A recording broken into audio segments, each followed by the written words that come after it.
तो मेरे दोस्तों, स्वागत है आपका वर्ल्ड अपग्रेड न्यूज में। तो दोस्तों, आप सभी लोग जानते हैं रूस यूक्रेन वॉर के लगभग 2 हफ्ते हो चुके हैं। युद्ध बहुत ही भयंकर रूप ले रखा है और रूसी सेना रुकने का नाम ही नहीं ले रहा है। लेकिन रूसी सेना को बहुत बड़ा पलटवार का भी सामना करना पड़ रहा है और लगातार रूसी सेना को भयंकर नुकसान भी हो रहा है। ऐसे में उनकी चाल लगातार धीमी पड़ती जा रही है। लेकिन इसी बीच जो रूस अब तक अटैक कर रहा था, पर अब उस रूस पर एक जबरदस्त हमला बोला गया है। इसमें रूस को जबरदस्त नुकसान भी हुआ है और दुनिया भर में रूस की बेइज्जती अलग से हो रही है, क्योंकि जहां पर हमला हुआ है उस मामले में रूस को बहुत ही ताकतवर माना जाता है। और उससे भी गजब की बात यह है कि ये हमला ना तो यूक्रेन ने किया है ना किसी और देश ने, बल्कि ये हमला किसी देश ने किया ही नहीं। तो दोस्तों, मैं इसके बारे में आपको पूर्ण रूप से जानकारी देने वाला हूँ। ये वीडियो बहुत ही महत्वपूर्ण होने वाला है, कृपया इसे अंत तक जरूर देखें। तो दोस्तों, रूस का एक बहुत ही महत्वपूर्ण एजेंसी है जिसका नाम रशियन फेडरल एजेंसी। इस एजेंसी का मेन काम ये है कि रूस के अंदर जो सूचना का प्रवाह है, जितनी भी रूस की मीडिया है, उन सबको कंट्रोल करना और रूस के अंदर और रूस के बाहर नेगेटिव रूस के हिसाब से चलाना। और यहाँ तक कि इसके पास इतनी शक्तियाँ है कि हाल ही में रूस के अंदर जितने भी सोशल मीडिया प्लेटफॉर्म है उन सबको बैन कर दिया। यहाँ तक कि इस युद्ध के दौरान व्लादिमीर पुतिन की समर्थन जुटाना और जो भी प्रदर्शन चल रहे हैं रूस के अंदर, उन्हें भी खत्म करने की जिम्मेदारी इस एजेंसी के पास है। तो दोस्तों, इसी एजेंसी को निशाना बनाते हुए एक बहुत ही भयंकर अटैक किया है। इस अटैक को अंजाम दिया है एनोनिमस हैकर ग्रुप ने। तो दोस्तों, ये अटैक इतना भयंकर था कि सबसे पहले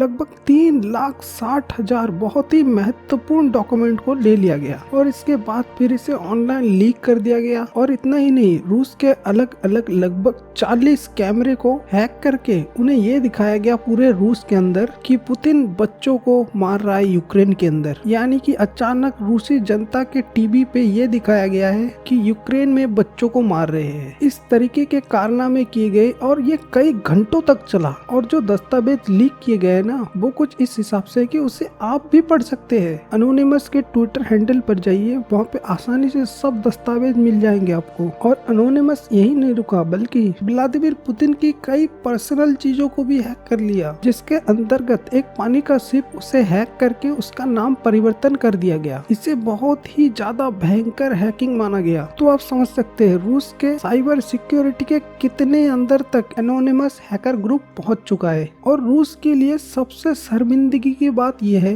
कि एक समय में रूस को सबसे भयंकर हैकिंग की जानकारी वाला देश माना जाता था, लेकिन अब रूस की परिस्थिति पूर्ण रूप से बदल चुका है। अब तो हालत कुछ ऐसा है कि एक युद्ध के समय ये अपने मशीनरी को हैकरों से बचा नहीं पा रहे हैं। तो दोस्तों, बात करें एनोनिमस ग्रुप की, तो ये अपने आप को एक इंडिपेंडेंट हैकर ग्रुप मानते हैं और कभी भी ये अपने पहचान को दुनिया के सामने उजागर नहीं करते हैं। और एक बात आपको बता दूं कि ये एकमात्र ऐसा ग्रुप है जो खुलकर यूक्रेन के समर्थन में आए हैं और इन्होंने रूस के खिलाफ युद्ध का खुला ऐलान कर दिया था। और उसके बाद लगातार ये रूस पर साइबर अटैक करे जा रहे हैं। तो दोस्तों, आपका क्या मानना है, एनोनिमस ग्रुप जो हैकिंग कर रहे हैं ये सही है या गलत? आप हमें कमेंट में जरूर बताएं। तो दोस्तों, हमारे साथ जुड़ने के लिए आपको तहे दिल से धन्यवाद।